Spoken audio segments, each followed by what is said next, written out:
golden glazed roof tiles, vermilion columns lined in grandeur, and brightly colored dugong brackets.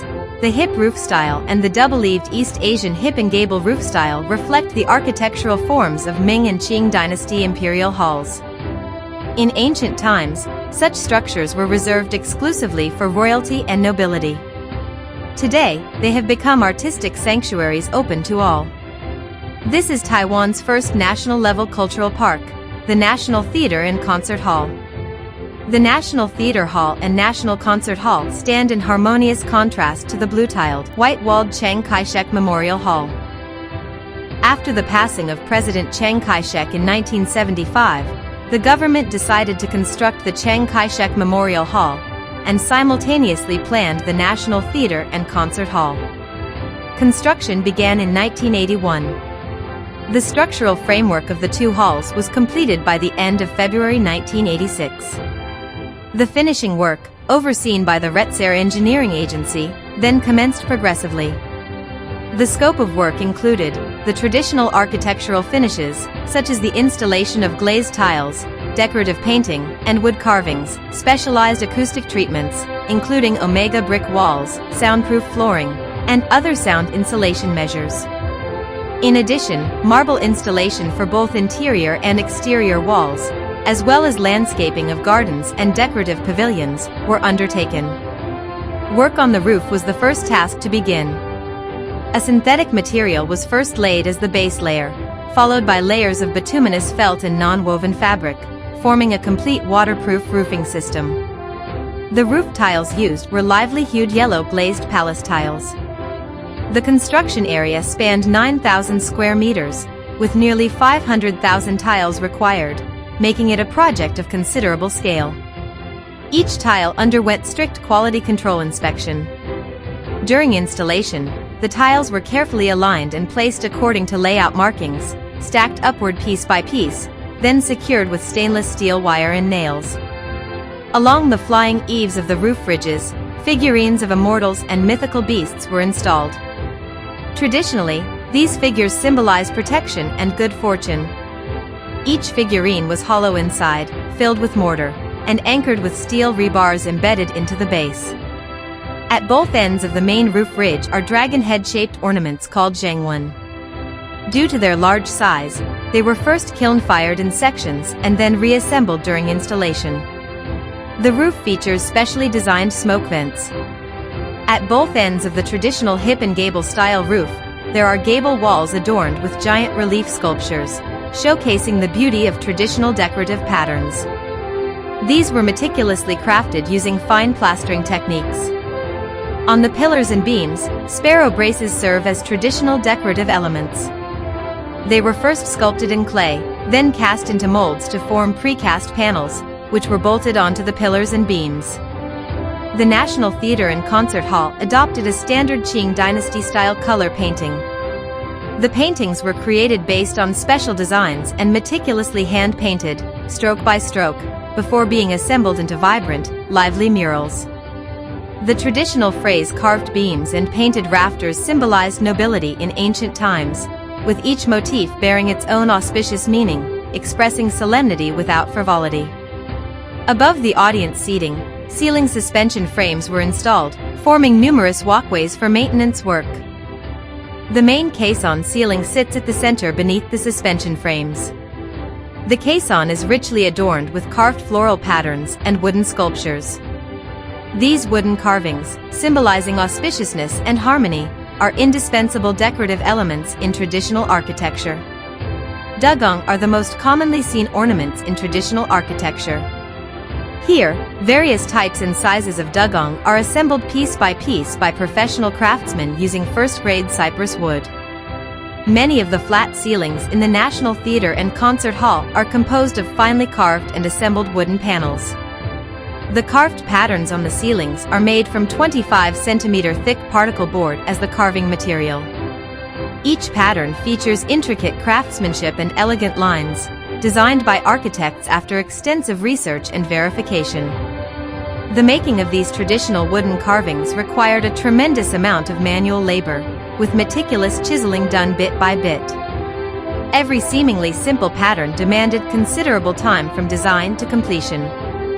Another type of carving, larger in scale, was produced using cast aluminum to match the material of the surrounding walls.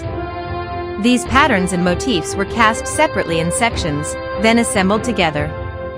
On the exterior corridor walls of the National Theatre and Concert Hall, three-dimensional cast aluminum ornaments modeled after Dunhuang frescoes were created by assembling individually cast sections, then fixed onto the walls.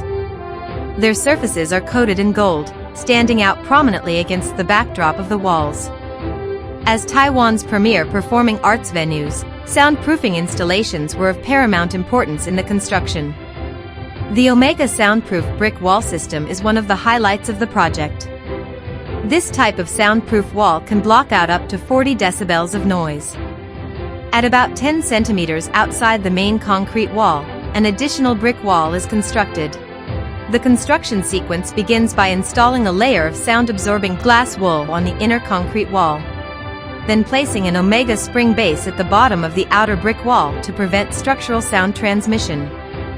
Stainless steel channels are mounted on the Omega springs, and specially fired bricks are then laid over them. During bricklaying, strict requirements were imposed to ensure full grouting. Additionally, elastic rubber supports were designed to brace the shockproof brick wall, with one installed every meter. Special care was taken during construction to prevent cement slurry or debris from falling into or contaminating the double wall cavity, thus avoiding the formation of sound bridges that could transmit noise. The suspended dual-layer soundproof floor system was one of the more specialized acoustic features of this project, and a construction method rarely seen in Taiwan. It utilized floating floor risers to elevate the upper concrete slab in the audience areas, creating a cavity that enhances sound insulation. Workers used specially designed rotating rods to raise the floor via these risers, forming an air gap that provided acoustic isolation. To reduce noise caused by foot traffic, the walkways, stairs, and floors in backstage areas were lined with 6 cm thick rubber flooring, effectively minimizing vibration and noise from movement. Beyond architectural finishes, the internal plumbing and electrical systems of the National Theatre and Concert Hall were also designed with noise reduction and vibration isolation in mind. All piping systems were not only required to fulfill their functional roles, but also to meet strict standards for soundproofing and vibration dampening. To achieve this, all pipes were heavily wrapped with sound-insulating cotton and suspended using spring hangers. Even the water supply systems in the restrooms followed these requirements. Thanks to these comprehensive measures, the National Theatre and Concert Hall became one of Taiwan's most acoustically advanced buildings. Another major finishing component was the installation of interior wall stonework. Botticino marble was selected for interior walls and floors, creating a warm and welcoming ambience. For the wall installation, a dry hanging method was used, which offered advantages in earthquake resistance, stone protection, and prevention of contamination. Wood grain patterned stone was chosen specifically for column cladding, highlighting beautiful parallel textures. The floors and stair treads also used Botticino marble, installed using the wet construction method. All indoor Botticino marble was specially selected and arranged for its visual continuity. Each slab was numbered during cutting and assembled in sequence to preserve the natural patterns. In the main hall, the flooring featured custom stone inlays to complement the coffered caisson ceiling above. The exterior walls were clad with granite, chosen for its durability and resistance to weathering. Due to the high-quality standards and vast quantity of stone required, as well as the complexity of the installation and assembly process, all stone processing was entrusted to the RSEA Engineering Agency Marble Factory, which handled the entire process, from raw stone import, cutting, polishing, to trimming, ensuring both progress and quality across all stages. Stone selection was based strictly on architectural design requirements, utilizing materials of various patterns and textures sourced from around the world.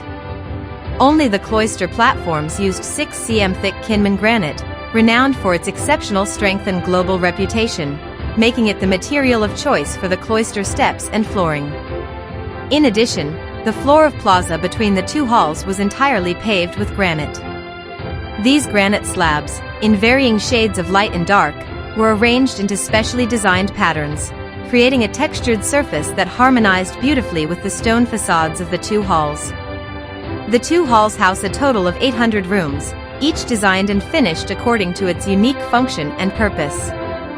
Among the special interior elements were the giant side hall chandeliers, designed in the style of traditional palace lanterns.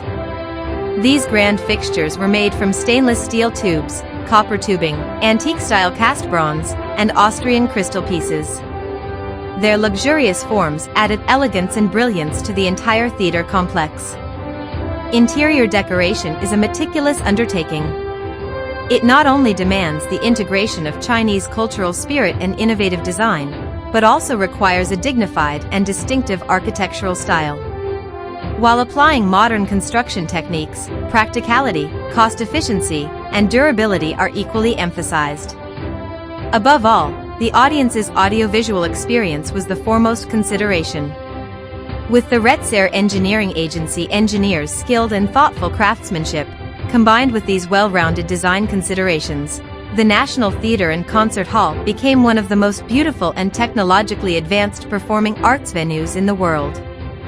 The gardens and flower beds outside, the decorative water faucets beside the building base, the specially designed nighttime floodlight fixtures, and corner pavilions, all reflect the harmony between the interior design and the external environment. Both the design and construction demanded the same level of precision, demonstrating the RSEA Engineering Agency's pursuit of truth, goodness, and beauty in all finishing works. Government leaders paid close attention to construction quality and progress, frequently visiting the site to supervise, offering care and encouragement. The Department of Social Education within the Ministry of Education also approached the project with great dedication and professionalism, working actively to promote it. As a result, this large-scale and complex social educational project, involving countless interrelated tasks, was completed in an impressively short period of time, a truly rare achievement in Taiwan's construction history. On October 6, 1987, the National Chiang Kai-shek Cultural Center was officially inaugurated in a joyful celebratory atmosphere. The completion ceremony was jointly presided over by the convener and deputy convener of the Construction Planning Committee. It was a memorable and historic day.